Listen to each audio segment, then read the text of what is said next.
This is a shared question for AB and BC 2014. The train problem, probably the most important thing to note is you're told that the train A's velocity is a differentiable function.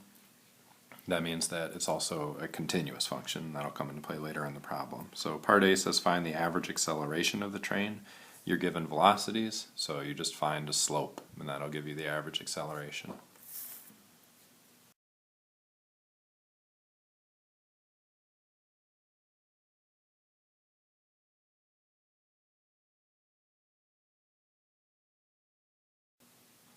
No need to simplify, that's the answer.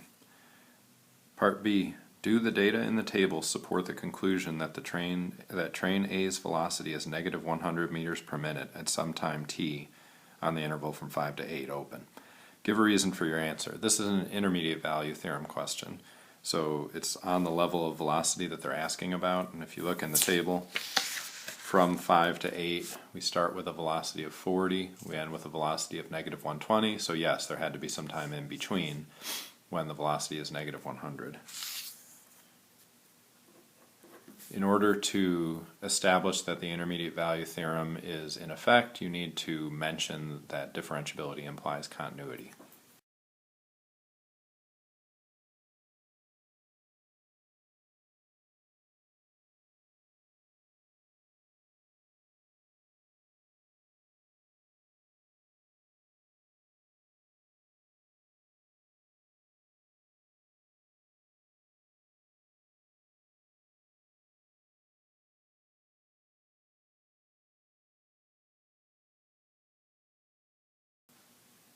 Okay, probably an important thing to note is you need to write some kind of a sentence that establishes the betweenness of negative 100. That's the heart of the intermediate value theorem, is betweenness. So negative 100 lies between these two numbers. You probably don't have to say it as fancy as I did, but you have to establish that.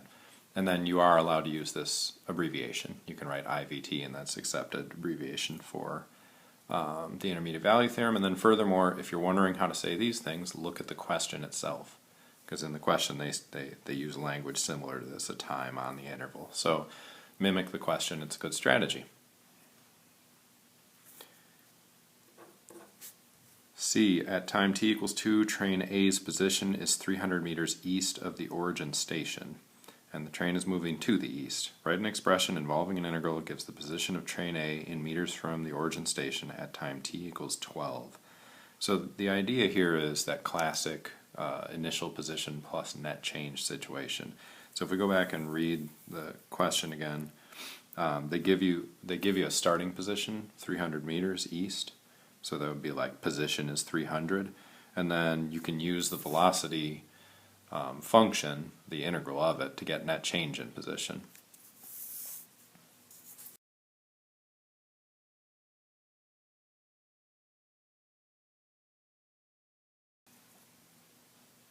Okay, so that's the integral expression that would give the position at time t equals 12. And then it says, use a trapezoidal sum with 3 subintervals indicated by the table to approximate the position of the train at t equals 12. So I can just keep moving on this same sentence here.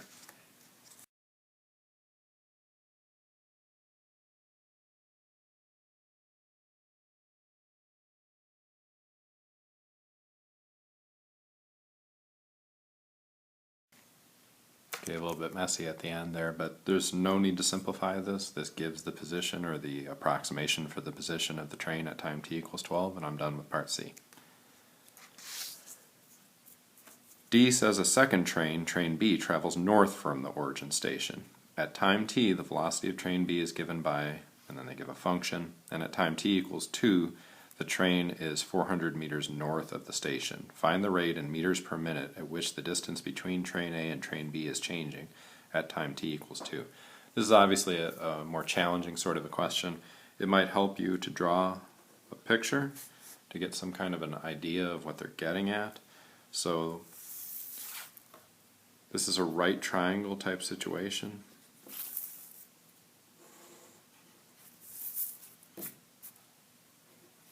And if I remember, the initial position for train A was at time t equals 2, I think we were given was 300 meters east of origin station. So we've got 300 meters east, just call that 300. And then train B is 400 meters north. If you paid attention in geometry and all your other math classes, you'll recognize the 3, 4, 5 Pythagorean triple.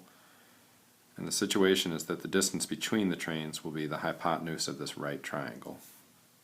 Now, I know, again, 3, 4, 5, that the distance there is 500 meters. So at this point, that is a relationship between the current positions of the trains. And obviously, there is a Pythagorean relationship there, and we're going to write that up now.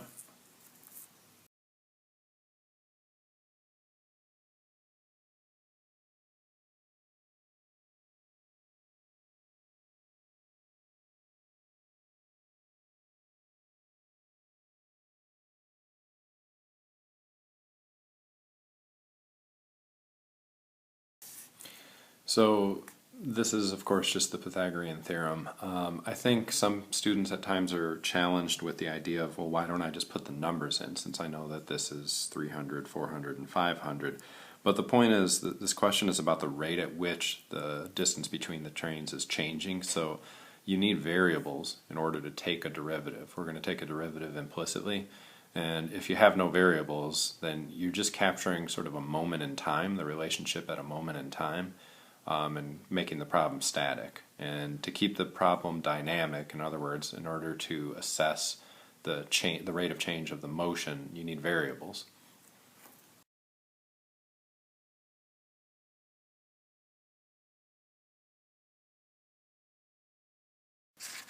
Chain rule, chain rule, chain rule. That's supposed to be a dot. Okay, so this is implicit differentiation. You'll notice that we have all of the information except for dz dt, which is what the question is asking about. It says, find the rate at which the distance between trains A and B is changing at time t equals 2. So at time t equals 2, we know the position or the value of x was 300.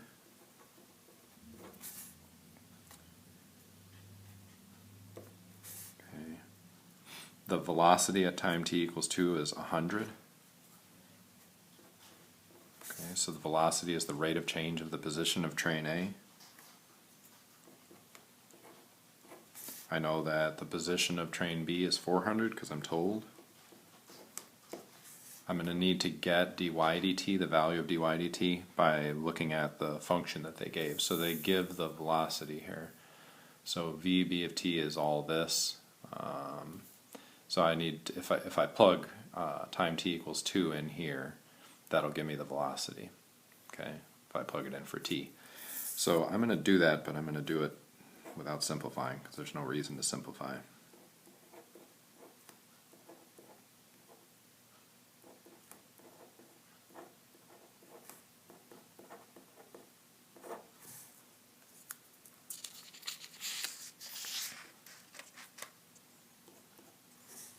And then the position here is 500. Okay, so I know that this is 2 and this is 500. That's going to make 1,000, and I don't want to write this all over again. So I'm going to leave dz dt alone here. And then divide by 2 times 500, which is 1,000.